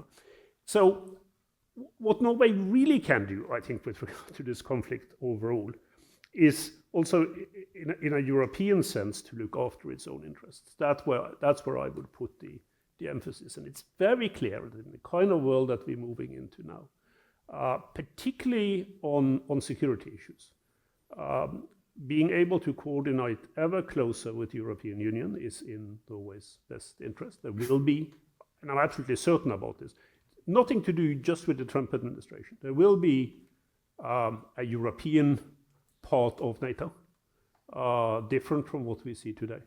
There will be a integrated European security organization that will be part, hopefully, of the NATO umbrella. But this is the direction that things are moving in very quickly, and Norway needs to take that into consideration. Norway also has a very distinct and specific interest, of course, in continuing to help Ukraine defend its own sovereignty. So, some people will say, well, are these things connected? Of course they're connected. I mean, they're connected both in Norway's treaty relationship to the United States in overall terms, but it's also connected because those are the kinds of things that China is looking at more closely than anything else in terms of different countries' behavior within Norway, within Europe, figuring out where to position the selective use of Chinese power. So I think, very often we tend to compartmentalize, and on some issues that might be a good thing. On this, I think seeing some of these broader lines with regard to Norway's more specific role and the centering, of course, on the continent that we are part of is probably the best response to that kind of situation. It's not a full response, but it's the best Norway can do under these kinds of circumstances. So basically powerless. Powerless on things that happen far away and where greater powers are involved in terms of what they see as existential interests, but not powerless in terms of Norway's positioning to what happens on its own continent. All right, we'll open up for questions. And Heidi, you have the first one. Thank you. So Heidi Haugen from the University of Oslo, and I have a question to both of you. Odd Arne, you outlined the situation in 2010 and why it was, you gave 5-6 situations and why it was rational for a leader or for CCP cadres to want a strong leader at the time. Today, many of those situations have been resolved or more like pacified. If we're thinking about succession, what kinds of qualities would it be rational for CCP cadres to look in the next leadership of China? Maybe I could start with that one and then turn to Jude.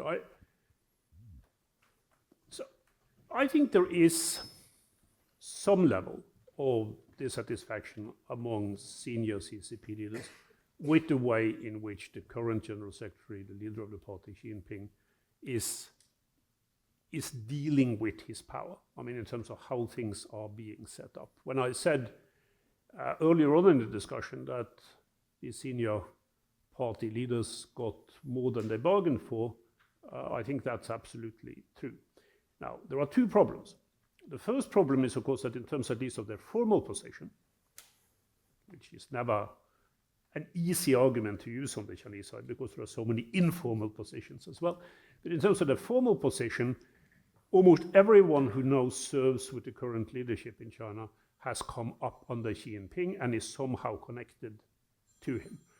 The other problem is with regard to when that change will actually take place and under which circumstances. Whether he will actually be retiring at some party congress and go off as some of his predecessors did, to live a life outside of politics. I think that's relatively unlikely. Or whether he will die in office. And I think in the latter case, as we have seen in so many instances in CCP history, not just personal positions, but also policy would be up for grabs. So I'm not among the ones who believe that in terms of foreign policy, maybe especially, but also in terms of how power is wielded within the party, that after Xi Jinping you would get a Xi Jinping replica who moves into office. It's very rarely that way in China. But I'm also not saying that we necessarily after Xi would get someone who from an international point of view would be easier to handle. I mean, I'm among the ones who believe that China could move further in terms of its domestic composition, both politically and economically, liberalizing the way I would like to see, without necessarily improving its crucial relationships with its neighbors or with the United States. That's an indication, I think, also of where China's international power is at the moment, as you pointed out earlier on. But what's your sense? Obviously, total guess. I think Xi Jinping dies in office. I think it's important to remember that the anomaly in the sweep of Communist Party history is not that Xi Jinping got rid of the term limit on serving a third term as president. The anomaly is really the 12 or 16-year period where you had what looked like a movement towards a more normalized succession process. And I think we saw just how fragile that was. That was really just there was an existing power dynamics within the party, including more than one faction that were balanced off each other. And you had, again, a predominant leader in Deng Xiaoping who was able to get that ball rolling. But as soon as those dynamics went away, we reverted back to the mean in Communist Party history, like all autocratic systems, which is succession is hard, and they don't do it very well. I think in terms of the qualities that they would look to, I think my view would be, I don't know if that will matter, because what will matter is there will be a knife fight once Xi Jinping takes his last breath. And probably if you've seen Death of Stalin, in the days and weeks before that, when it's clear that the dear leader is on the verge of death, there is going to be a vicious amount of alliance building, defection and backstabbing to see who can climb to the top. And I think in our head, we often think that the natural tendency is to go from Mao to Deng. I'd like to think that's the case. I think you can easily go in different directions, that this could be a far worse trajectory. And I don't think there's any model you can build to tell you in advance how that's going to go. It depends on how much longer Xi Jinping lives. Now, compared to US presidents, he's very young. He's only 71. So, he could be around 20 more years. What are the factions? Do you still have the Princelings and the Youth League factions? Factions as a formal construct are dormant and dead. Yeah. But that doesn't mean alliances are. And I think we will see, again, everyone in these systems is, anyone who has risen to the level of central committee, Politburo Standing Committee, is a very adept political actor, and or they have just hitched their wagon to Xi Jinping, and they're going to be the first ones to end up in the gulag. I think we will see, a complicated set of new coalition dynamics emerge in the months leading up to, Xi Jinping going to see Marx. That is going to be very hard for us to predict, and I think it's important for all of us to understand how big of a risk this is. Because while I think Xi Jinping could live for 20 more years, he could choke on a dumpling tomorrow. And China is a single point of failure right now. Right? There is no succession process. It has been eviscerated, gutted. And these systems are hard to predict once the leader expires which way it's going to go. Again, see Hua Guofeng, or Jiang Qing. The most dangerous place to be is often the chosen successor. See Lin Biao, like the history, see J.D. Vance, no, just kidding. So I think this is going to be one where, from the outside, we are going to have such a poor ability to understand the internal dynamics and infighting, and a poor ability to predict what happens after he expires. And the guy who lost the last power battle back in 2012, Bo Xilai, is still in prison. So, he might have a future as well. Yep. Gro, do you have the next from Øystein? Yes, Øystein Tunsjø. I'm a professor at the Norwegian Institute for Defense Studies. A quick comment to Jude, a book recommendation. It came out today, and Odd Arne Westad is contributing to this book. It's called Not Just Another Cold War, published by Oxford University Press. I didn't pick the title. Well, the title is excellent, and it speaks to what you were searching for when you are driving home from your events. And it's not a spoiler to say that many of the other contributors are not agreeing with Odd Arne's not a single one agree with me. So it's worth have a look at that. Okay. And I think there are so many things that are different from prior to the First World War that I can't start mentioning it. But I'll draw your attention to a few points. First, if it was a multipolar system today with great power rivalry, then the United States didn't have to care about China. If you remember back to prior to the First World War, the United States didn't intervene in the First World War until 1917. So, in fact, South Korea, Japan, India, Russia, China, they could, deal with this great power rivalry. But that's, of course, not the fact. The fact of the matter is that China is so powerful that it will dominate East Asia if the US pulls back. This is exactly the similar situation to Europe after the Second World War, when the Soviet Union was dominating Europe and the United States had to stay in Europe, even though Truman wanted to have his boys back home. So we are entering, or we have already entered, a new bipolar system with the United States and China as two superpowers. And history doesn't repeat itself, only historians does. So this new bipolar system will have completely different characteristics than the bipolar system in the 20th century. And therefore, I recommend you to look at that book. And I'll just ask two questions. First, nuclear weapons. I mean, it didn't exist prior to the First World War. It had huge impact on the bipolar system and the Cold War. Can you say a few, you touched upon this, but can you say a few words about how you see the role of nuclear weapons and the risk of war between the United States and China in the 21st century? And also geography, completely different. The United States and China are confronting each other in the maritime domain, not on the European continent, like the Cold War or prior to the First World War, when all the main sort of battles were on the European continent, except for the Battle of Jutland. But this is a completely different geography, sort of shaping the rivalry. So nuclear weapons and geography is the questions. Just to go first on that one. So while it's true, I think that back when that Nobel Symposium that this book came out of, when that was held, I think, what did they call themselves? Camp bipolarity was definitely the one that was on the up. I remember, was it Steve Walt who declared his allegiance to camp bipolarity? And Steve, like many others, have changed his views now. I think if you look at the last 2 or 3 years, you see a much more immediate turn towards multipolarity in terms of the international system, even than what people would be able to see under the best conditions of observation just a few years ago. And to me, this is significant because it's going to be influencing the character of the international system. So I'm of course not denying that there are dissimilarities between sort of any historical analogies. I think it's important to bear that in mind. But I also think the trouble that I have with the Cold War analogy is not because I think that people have found other analogies that work better. That's not the key issue. The key issue is, like you'd said, that using the term Cold War, using it in the way that it's often being used, though less and less now, both in Beijing and in Washington, is part of forcing us into a kind of mindset, forcing us into a kind of way of looking at the world.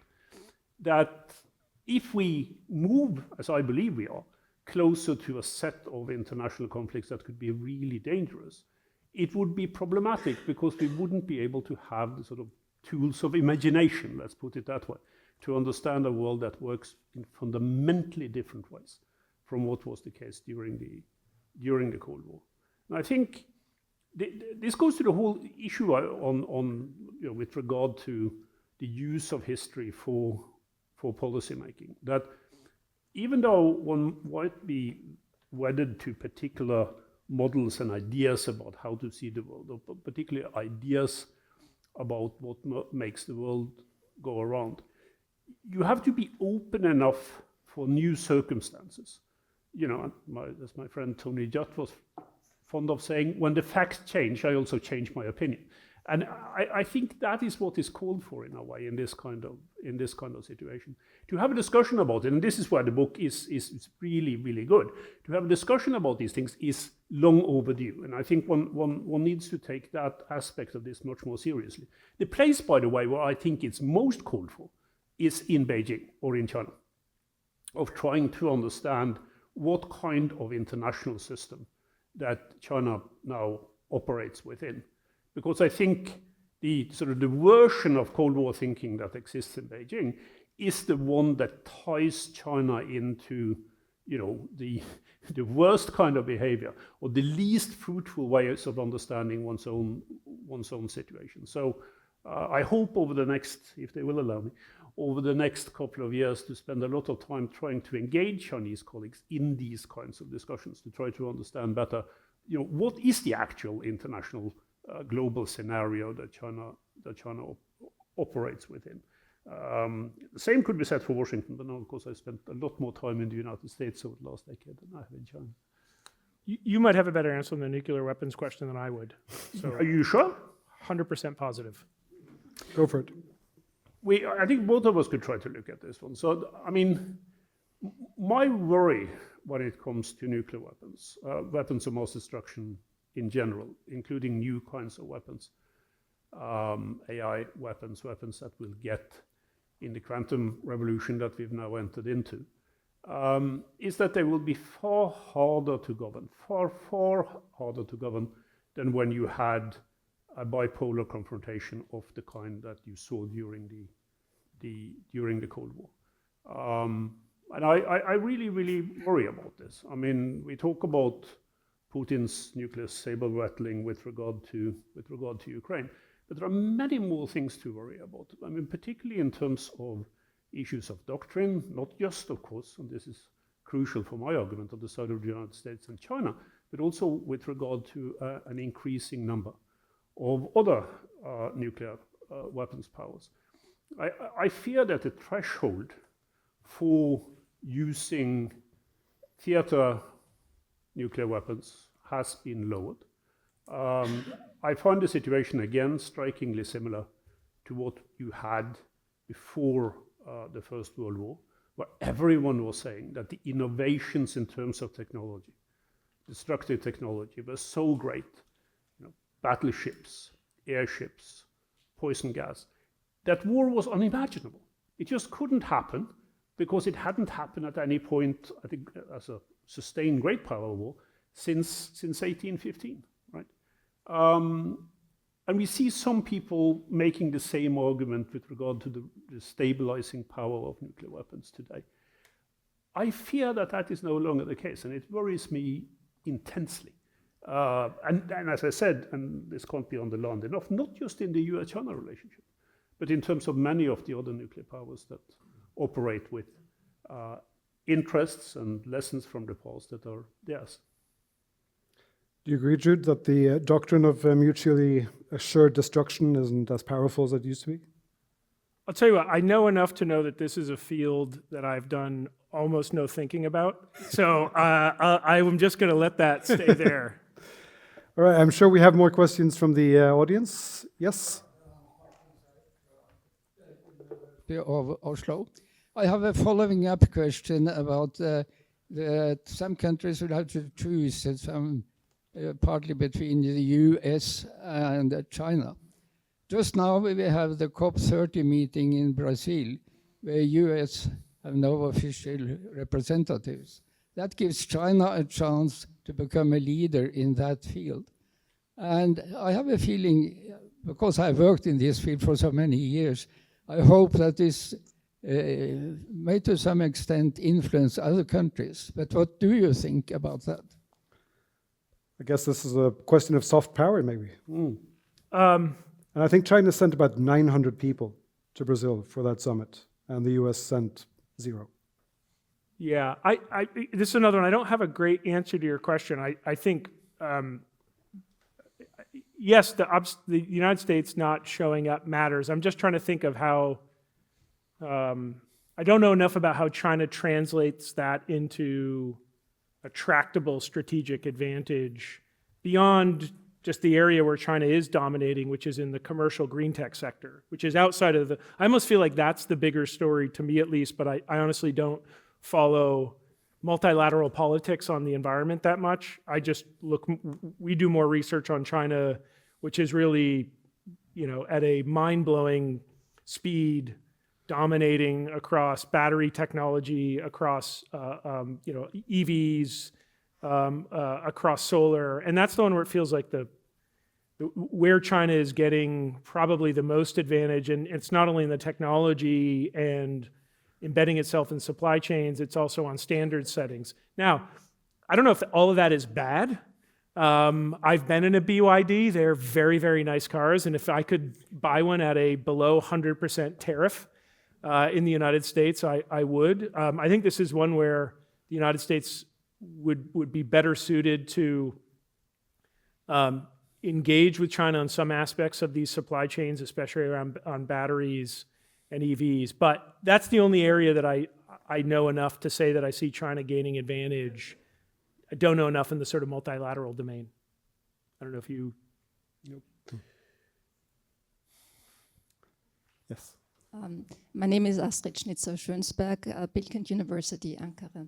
I have the following question. Where do you see the role of the State Department and MOFA in all of this, and especially at the working level? How do Chinese diplomats see their American counterparts and vice versa? How do American diplomats what with Chinese? Oh. How do they view each other? Is there still a State Department? We still technically have one. I want to stop answering these questions by saying, like, I don't really have a good answer to your question, but the weird thing of working on China is you've got to be able to talk about nuclear weapons, Taiwan, environmental politics, and the honest answer is anyone who says they know about that many topics on China is going to sell you a crypto meme coin or something next because it's too hard. Here would be my impressions. We do a fair amount with the State Department, and we do a fair amount, with Chinese diplomats. I think Chinese diplomats can be some of the best in the world, and I think they can be some of the worst in the world. They range in degree of sophistication from highly, highly organized, strategic to, full-on wolf warrior. We have a set of diplomatic leadership in the embassy in Washington that I do not think we will be writing strategy books about decades from now. I think they have a very poor understanding of the United States. I think it is also much harder to be a Chinese diplomat nowadays. Avenues for engagement with the United States are just a lot harder. There's much more scrutiny, political scrutiny, and they're under much tougher political demands back home, back at the mothership in Beijing. I guess I don't know. I think to answer the question of how do they see each other, vice versa, I think it would really depend on that granular level of who. I know there are, I know when I was out at Singapore a year and a half ago, 2 years ago maybe, there was the Chinese ambassador there at the time. She was actually not from the MFA. She was from the party apparatus, was thought of as being, by the US counterparts, incredibly, incredibly sophisticated, highly, highly capable, and we at the time did not have our best and brightest in the embassy, and there was a worry that China was really taking advantage of that gap in absence. I think it's probably hard to make a generalized statement across it in the same way that we have some really good diplomats in the United States and we have some average diplomats, but I think the larger point of we're probably not better positioned as the United States in any sense, given the hollowing out of our State Department and just really a belief in diplomacy. It's not a huge priority for this administration. I don't think that's a controversial statement. I think they would probably agree with it. And I think China would much prefer a world where they're seeing a diminished capacity of the State Department than one where the United States is, really leaning in and putting its best and its brightest at the leadership level and really investing in those diplomatic tools. I mean, I still find it very odd that you can buy an ambassadorship. I mean, in some really important countries. I don't know who the ambassador is here, by the way, so I didn't. Always a donor. Specific criticism, but in general. Could I just add to what you're saying? There is a strange kind of equivalence on the two sides with regard to the reduced role of diplomacy overall, signaled by the reduced role of diplomats, right? In the State Departments and in the Waijiaobo, in the Chinese Foreign Ministry. It happens roughly at the same time. So I see among my students now, when I first came to Yale, quite a number of them wanted to join the Foreign Service. Right? Now a very small number want to join the Foreign Service. Right? In China, Joining the foreign ministry, if you're interested in international affairs, is generally seen as a detour in terms of your career. You have to join one of the party organizations that really run China's foreign policy. As a staffer or someone who is working closely with these, preferably at the central committee implementation level. So what all of this means is that you have a lot of people who are handling diplomacy, who are not diplomats in terms of their background, but also are sitting sort of behind the scene rather than engaging with each other, which is what diplomacy is all about, right? And this really, really worries me, particularly with the kind of tension that we have at the moment. There is a tremendous value in just the practice of diplomacy. This is one of the things that we can learn from the Cold War. I mean, when there was practically no diplomacy between the United States and the Soviet Union, there was almost no diplomacy across the Iron Curtain in Europe, things got worse. Things got much more dangerous. Irrespective of what one thought of each other, at the times when there was normal or closer to normal diplomatic interaction, it was easier to avoid those bigger dangers. And we should learn from that with regard to the situation that we have now. Just the same in terms of the lead up to the First World War. It's pretty clear that it was a failure of diplomacy. I mean, it was a failure of diplomacy because there was no real will to engage the other side diplomatically to try to find a solution. And one of the reasons for that is that diplomacy is very often something that diplomats do. I mean, state leaders engage in it as well, but they have to have a trained core of people with some experience of talking to the other side for this actually to work. I think ending on the note of decoupling is a bad thing, is a good place to stop. We could be doing this for another couple of hours, I think, but we're completely out of time. I'd like to thank the Institute for welcoming us. I'd like to thank the audience for coming, and thank you to Jude and Odd Arne. This has been fantastic. Thank you so much. Thank you.